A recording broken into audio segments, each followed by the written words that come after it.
इगतपुरी तालुक्यातील मुख्य बाजारपेठ असलेल्या घोटी बुद्रुक इथं आज संतप्त महिलांनी पिण्याच्या पाण्यासाठी बाजारपेठेच्या दिवशीच रास्ता रोको केला।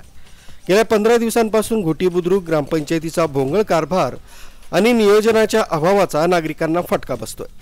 कोट्यावधींच्या जलजीवन मिशनच्या योजना राबवून देखील घोटी बुद्रुक ग्रामपंचायतीला नागरिकांच्या पिण्याच्या पाण्याचा प्रश्न मिटवता आला नाहीये।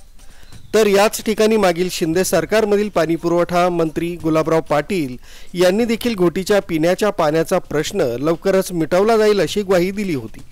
तरी देखील या ठिकाणी पाण्यासाठी महिलांचा संघर्ष पाहायला मिळतोय।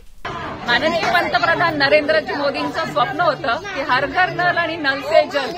त्याने काय होणार आहे तर महिला घराबाहेर पडतील, मुली सुशिक्षित होतील, पण इथे घोटी गावाची मात्र अधोगती होत चालली आहे। इथे 4 दिवसाला पाणी यायचं, आता 8 आणि आता 15 दिवस झाले आणि महिला मुली पाण्यासाठी वणवण करतायत। जिथे छोटे खड्डे डबकं दिसतील तिथनं पाणी भरतायत।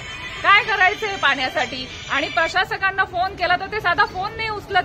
चांगल्याचे फोन नाही उचलत तर सामान्यांची काय गत आहे? पाण्यासाठी कुठे वणवण करणार आहे? आणि पाणी सकाळपासून लागतं, कशाला नाही लागत आहे? 15 दिवस कुठनं काढणार आहे? ह्या जनतेची हाक ऐकणार कोण आहे? दुसरी काही ह्याचा जर उपाय निघाला नाही तर आम्ही आता रास्ता रोको आंदोलन केलंय, पुढे उपोषणाला बसू।